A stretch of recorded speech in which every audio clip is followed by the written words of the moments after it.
There's not really much we can do to avoid a climate collapse. We could try to mitigate some of the effects, but climate change is here and on the upswing, and humans are pretty much out for the count.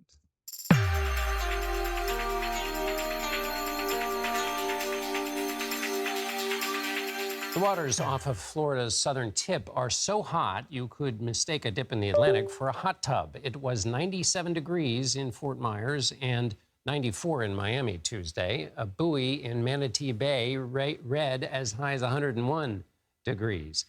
All of these hot temperatures on sea and on land are concerning scientists about the future of the planet. A recent article published in The Atlantic is titled "Climate Collapse Could Happen Fast."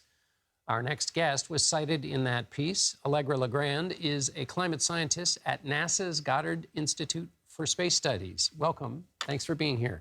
In the Atlantic article, which the point of the Atlantic article is to consider the pace of climate change, you're quoted as saying, for a long time we were within the range of normal, and now we're really not. What does that mean? What that means is climate change has happened at a pace now that we have memories of when we were kids or even a decade ago when summers felt different. And climate change has finally hit that point where it's no longer in the range of what we're accustomed to experiencing, like extreme temperatures in the summertime. It's something beyond that and something that we've experienced and we have a memory of experiencing. Do you think that will change the way in which, this is a, but are there other periods where that might change the way people approach this issue? I think that, living in the climate change yourself, it's one thing to see a story on TV and think about it as being in a remote place in the world. But right now, just as you mentioned, in Florida, the ocean temperatures are like a hot tub. And in Canada, in Quebec, this summer, we've been dealing with the wildfires here in New York City. In Greece, they have extreme temperatures and wildfires that are raging.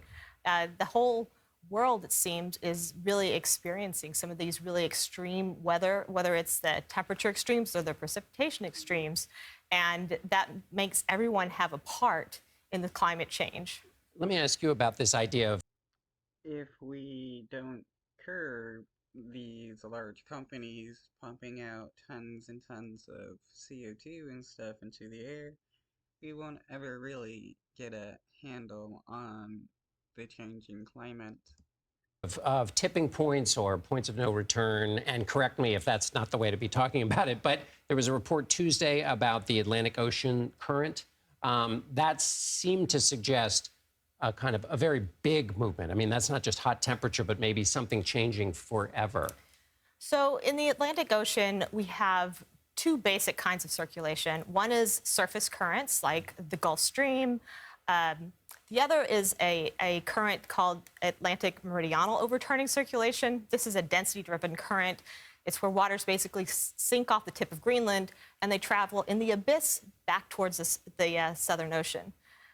The scientists in that piece, they think that the density-driven circulation is going to be interrupted by disturbances in the fresh water at the surface. So if Greenland starts melting too much, then the waters on the surface no longer become so dense.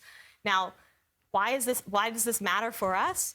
That additional deep water circulation, of course, has to be balanced by additional surface circulation. So when that deep water is traveling south, more surface circulation is traveling north. And so you can get a regional cooling effect if that deep water circulation in the Atlantic slows down. But I have to say, we don't really know whether or not that's going to happen. And their piece, it's not something that's necessarily backed up by the state-of-the-art climate models that were used in the last Intergovernmental Panel on Climate Change.